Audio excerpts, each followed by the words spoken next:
শোন, ছেলে পছন্দ হলেই গোল্ডের এই ঘড়িটা নিয়ে এসেছি, উপহার দিয়ে দেবো। তাই নাকি? তো ঘড়ির দাম কত? আরে 4 লক্ষ টাকা, দুবাই থেকে আনিয়েছি। এই নে দেখ। অনেক সুন্দর। তবে বলছি কি, আচ্ছা যাই হোক, আগে পাত্র তো দেখি। হ্যাঁ সেটাই তো পাত্র আসবে কখন? সকাল 10টায় তো আসার কথা, রাস্তায় মনে জ্যামে পড়েছে। ওয়েটার। জি স্যার। এই আমাদের নতুন জামাই আসবে, কাচ্চি পোলাও আর বড় বড় চমচম দাও। আর স্যার আর কিছু? No thanks. Thank you sir. Sorry, আমার একটু লেট হয়ে গেল। এই আপনি কি এখানে বসছেন কেন? পারমিশন নিয়েছেন? মিঠু আসতে, এখানে আমাদের একজন গেস্ট আসার কথা ছিল, আপনি এসে বসে পড়লেন কেন? আপনারা আমাকে চিনবেন না, আমি আপনাদের চিনি। মানে? আপনি হচ্ছে তানিয়ার বাবা আর আপনি হচ্ছে তার close friend. By the way, আমি হচ্ছে আরিফুল। ঘটক আমার কথাই আপনাদেরকে বলেছে। তোমার মতো আজকাল আমার মেয়েকে বিয়ে করবে, যার পোশাক আশাকই ঠিক নেই।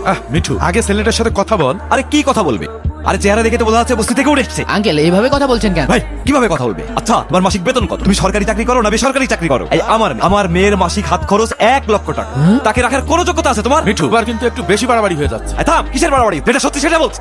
আমার মেয়ে সোনা চামচ মুখে দিয়ে জন্ম নিয়েছে। সব ঠিক আছে, ছেলেটা তো আমাদের মেহমানকে একটু রেসপেক্ট দিয়ে কথা বল। আঙ্কেল আপনি মনে হয় আমার সম্পর্কে জানেন না। তো কি জানতে হবে? আরে তোমার পোশাক দেখে তো বোঝা যাচ্ছে তোমার ব্যাংক অ্যাকাউন্টে 10,000 টাকাও নেই। আঙ্কেল আমি আপনার মেয়েকে পছন্দ করেছি তার দিনদারিত্বের কারণে, কিন্তু আপনি আমার সাথে যে ব্যবহার করছেন মনে হচ্ছে আমি রাস্তা থেকে উঠে এসেছি। এই ছেলে, রাস্তা থেকে উঠে আসনি, কোন আসমান থেকে তুমি নেমে এসেছো? বাবা তুমি কিছু মনে করো না, আমার বন্ধু একটু বেশিই রাখে। তুমি জানো আমার মেয়ের নামে 1 কোটি টাকার প্রপার্টি আছে। তুমি বলতে পারবে 1 কোটি টাকা লিখতে কয়টা শূন্য লাগে? আর ওর পোশাক দেখে ব্যাংক ব্যালেন্স আর তাকওয়া বোঝা যায়। আঙ্কেল আজান দিচ্ছে, আমি একটু জোহরের নামাজটা পড়ে আসি। আচ্ছা বাবা। একটু ওয়েট করেন। দেখলি তো কেমন লেজ গুটিয়ে পালালো? আরে যে জীবনে 1 লক্ষ টাকা চোখে দেখেনি, সে কিভাবে বলবে?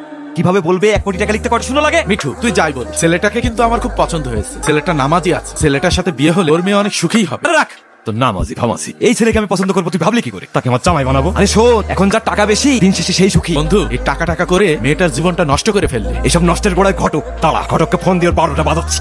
হাই মিয়া, আপনার কি কোনো কমন সেন্স নেই? আমার মেয়ের জন্য ওই বস্তি থেকে ছেলে তুলে নিয়ে আসছেন। আপনার বোধহয় কোথাও ভুল হচ্ছে। আপনি যে রেস্টুরেন্টে বসে কথা বলছেন ওটাই তো ওই ছেলে। ছেলেরা কিন্তু কয়েকশো কোটি টাকার মালিক, কিন্তু চেহারা দেখে বোঝার উপায় নেই। ওর চেহারা দেখে মনে হয় সাধারণ ঘরের ছেলে। আমি তো আপনাকে আগেই বলেছি ও 7 বছর আমেরিকায় থেকে লেখাপড়া করেছে। আপনি এই কথাগুলো আগে বলবেন না?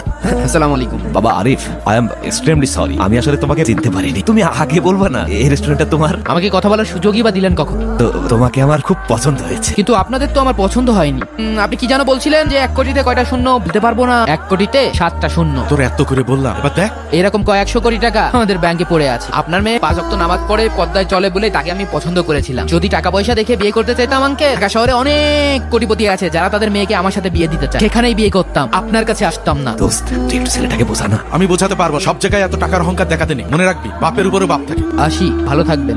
ওয়েটার, ওনাদের কাছ থেকে বিল নিও না। জি স্যার। আর আমার গেস্ট। ঢাকা শহরে মাত্র কয়েক কোটি টাকার মালিক হয়ে এত অহংকার ভালো না। মনে রাখবি টাকা দিয়ে যদি সুখ কিনা যেত তাহলে ঢাকা শহরে এত ডিভোর্সের সংখ্যা বাড়তো না।